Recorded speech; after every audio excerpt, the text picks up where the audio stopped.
معلومه دیگه، همه هنرمندا دور هم جمع شدن. بچهای خوبه واقعا هر از گاهی واقعا اینجا هنرمندان دور هم جمع بشن، بتونیم باشون صحبتی هم داشته باشیم، چون انقدر دیگه کار زیاده کسی هم دیگه کم میبینه تو این شهر فرشتگان. داشتم به خودم میگفتم که کاشکی عید رو 2-3 بار در سال میگرفتیم. راست میگی، به خدا راست. 3 بار در سال دور هم جمع میشدیم تو قشنگ.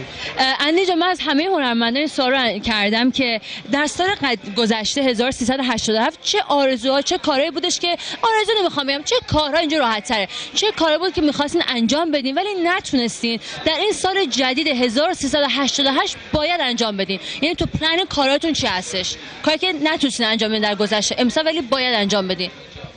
نیو آلبوم؟ نه. خب آلبوم که 100% هست. کنسرت‌ها که همیشه هست.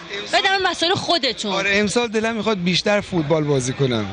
یعنی آره پارسال هفته 2-3 بار بازی کردم. امسال چند بار می‌خوای بازی کنی؟ هرچی بیشتر بهتر. مثلا چون هفته مثلا اگه 4 شب بازی می‌کردم خیلی خوب. ماشاءالله. آقای اندی بفرمایید.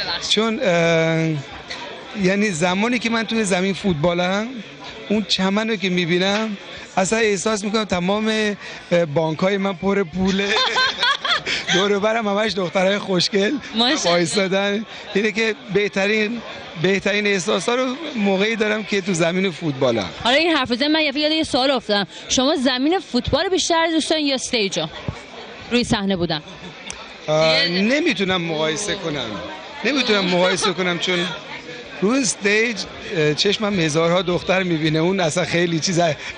دیگه خواهش میکنم. ما اصلا موزیسین شدیم که دخترها رو نگاه کنیم. مجری ها رو چی؟ مجری ها؟ من تعصب ندارم. مجری ها؟ آقای اندی مجری ها آیتیه؟ شوخی میگم، اذیتتون میکنم. دوره که همه میگن خوشگلی معلومه دیگه. لطف دارم، مرسی. برشا بسیار بسیار نازنین هستین، همه دوستان اینو میدونن و دوستم همیشه حرفای همیشگی رو بگم. همه میدونن آقای اندی بسیار گلن و بسیار آدم ورزشکار، چون خودم اهل ورزشم. هنرمندانی که واقعا اهل ورزش هستن، واقعا سالم زندگی میکنن، من بسیار دوست میدارم و شما جزو یکی از بهترینا هستین. من خودم زمانی که کوچولو بودم در آلمان زندگی می‌کردم کلی با شما خاطره داشتم آهنگاتون. خیلی دوستتون دارم. ان شاءالله که تا خاطره‌ها رو ادامه بدید. ان شاءالله در کارتون موفق باشید، سال بسیار خوبی داشته باشین و همیشه دلی شاد، لبی خندان داشته باشید و تنی ساله. خوشحالم از دیدنت. همچنین. عیدتون مبارک. خیلی خوشحال شدم. همچنین.